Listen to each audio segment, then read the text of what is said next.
안녕하세요. 직장인들에게 강의하는 강사 손정입니다.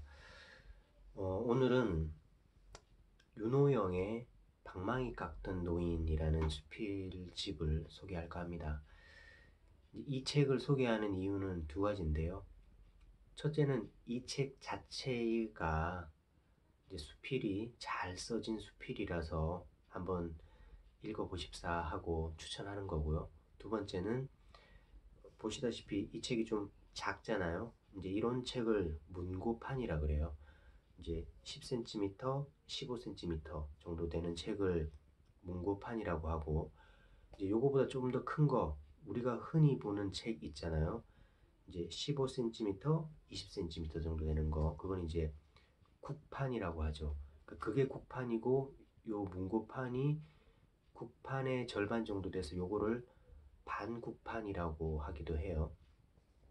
그래서 오늘은 이제 윤호영의 방망이 깎던 노인이라는 수필, 그리고 이 문고판의 쓰임에 대해서 좀 말씀드릴까 합니다. 먼저 이제 책부터 소개해야겠죠. 이제 윤호영의 방망이 깎던 노인 하면 한 나이가 한 40살 이상 정도 되시는 분들은 아마도 중학교 2학년 교과서 정도에 나왔을 거예요. 왜 방망이 아내가 방망이 그 다디미 방망이 있잖아요. 그거 하나 깎아오라고 했는데 그 방망이 깎는 노인이 정말 장인이었던 거죠. 그래서 차 시간을 놓쳐가면서까지 정성 들여서 깎아서 이제 불만 가득한 채로 들고 오니까 정말 잘 깎았다고 해서 아, 그 노인이 장인이었구나 이렇게 깨닫게 되는 그 내용인데, 이 수필집에는 뭐 제목이 방망이 깎던 노인이긴 하지만 그것뿐만 아니라 다른 수필 한 뭐 10개 넘게가 들어있죠. 윤호영 작가의 대표적인 수필들이 들어있는데요. 이제 윤호영의 방망이 깎던 노인을 읽어보시고, 그리고 요 안에 있는 다른 것도 읽어보시면 이분이 수필이라는 걸 참, 수필을 참 잘 쓰신 분이고, 우리나라에서 가장 잘 쓴 수필 하나 골라라 하면 방망이 깎던 노인을 고르는 사람도 있대요. 그 정도로 잘 썼는데, 이분의 글을 보면 참 특별한 기교 없이 그냥 담담하게 참 잘 써내려갔다라는 걸 읽을 수 있어요. 그래서 이분의 글을 읽다 보면 아, 글 쓰는 일이 우리가 너무 부담 가질 일은 아니구나. 그냥 내 주변에 있는 에피소드, 하다못해 이런 내 방의 풍경들, 이런 것만 잘 써내려가도 한편의 글이 되는구나 라는 걸 이 책을 보면서 좀 알 수 있고요. 뭐 대부분 좀 담담하게 써내려갔어요. 그래서 이 책을 읽다 보면 그렇게 좀 글에 대한 좀 자신감, 좀 접근하는 방법 이런 걸 좀 익힐 수 있고, 뭐 그렇다고 해서 이 글들이 다 담담한 글만은 아니고, 특히 방망이 깎던 노인이나 여기 소녀라는 수필이 있거든요. 요 두 개는 참 두고두고 읽어도 좋을 만한 수필일 것 같아요. 그래서 좀, 좀 복잡하지 않고 조금 어디 뭐 찻집이나 어디 뭐 영업하러 어디 갔을 때 어디 거래처 사람을 잠깐 기다리는 차에 시간이 좀 남는다. 그럴 때 이 책을 딱 꺼내서 잠시라도 뭐 책을 읽고 있거나 할 때 이게 좋을 것 같고요. 이 문고판을 특별히 오늘 소개하는 이유는 다음에 제가 나중에 소개할 책 중에 이 시간을 정복한 남자 유비 셰프라는 책이 있는데요.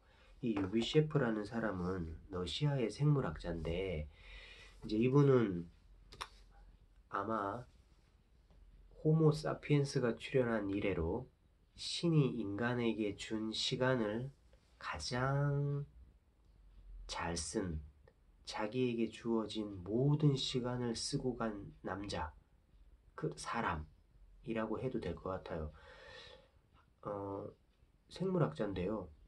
살아생전에 72권의 책을 썼고 12,500페이지의 논문을 남겼다고 합니다. 자기에게 남은, 그러니까 그래도 잠은 한 7시간 정도 잤더라고요. 그리고 여행도 가고 영화도 보고 할 거 다 했는데 그 정도 업적을 남긴 거예요. 그래서 이 사람이 어떻게 하나 봤더니 시간을 정말 잘 아껴서 효율적으로 쓰더라. 근데 그 방법 중에 하나가, 이제 저분이 책 읽는 걸 되게 좋아하시는데 가방에 무거운 책 같은 거 넣고 다니기 힘들잖아요. 그래서 저분은 어디 뭐 여행 갈 때나 이럴 때, 또는 자신의 가방이 무거울 때, 이럴 때는 좀 조그만한 책 이런 거를 꼭 넣어 다녔대요. 그래서 우리도 왜 요런 문고판을 어디 출근할 때나 그럴 때는 요런 걸 넣어 다니면 좋을 것 같아요. 그 출근할 때 지하철 같은 데서 뭐 책 좀 읽고 싶은데, 안 그래도 뭐 가방도 무거운데 좀 이렇게 두껍고 무거운 책 가방에 넣어 다니면 무겁잖아요. 그러니까 이런 건 그냥 집에서 읽고, 어디 여행 가거나 이동 중에 잠깐 내가 꺼내서 읽고 싶다 그러면 요런 문고판 여러 권 사서, 저는 이건 이제 법무사에서 나온 거예요. 여기 책 양 날개에 보면 법무사에서 나온 게 한 297종 정도 되네요. 그리고 요런 게 있고요. 좀 약간 철학책을 쓴 것 중에는 세창 미디어에서 뭐 요런 것들도 있거든요. 그래서 뭐 법무사나 뭐 세창 미디어 이런 데 홈페이지나 한번 가서 보시고, 책이 워낙 종류가 많으니까 내가 좀 관심 있는 책 한 5가지 정도 이렇게 사두는 거예요. 사두고 회사 갈 때 가방에 넣어 가는 거예요. 아니면 어디 뭐 출장 갈 때 가볍게 가방에 넣어 갔다가 이제 부담 없이 꺼내서 읽고, 집에서는 두꺼운 책 읽고, 그러면은 좋을 것 같아요. 그래서 오늘은 일단 이 윤호영의 방망이 깎던 노인은 참 담담하게 기교 없이 잘 쓴 책이에요. 그래서 이걸 읽고 좀 마음의 정화도 되고, 그리고 내가 수필이라는 거 어렵지 않구나, 그냥 쓰면 되는 거구나. 물론 그렇다고 해서 윤호영 작가의 글이 나쁘다는 게 아니고 글 참 좋죠. 방망이 깎던 노인하고 소녀 같은 건 정말 좋아요. 그 소녀 같은 거는 꼭 이 책뿐만 아니라 뭐 한국 현대 수필 50선 뭐 이런 데도 꼭 끼어 있더라고요. 방망이 깎던 노인하고 소녀 같은 건. 그런 거는 그 책에서 찾아보셔도 될 것 같고, 이 책은 그냥 문고판으로 좀 사셔서 가방에 넣고 다니시라고 제가 추천드렸습니다. 오늘은 여기까지 하겠습니다. 고맙습니다.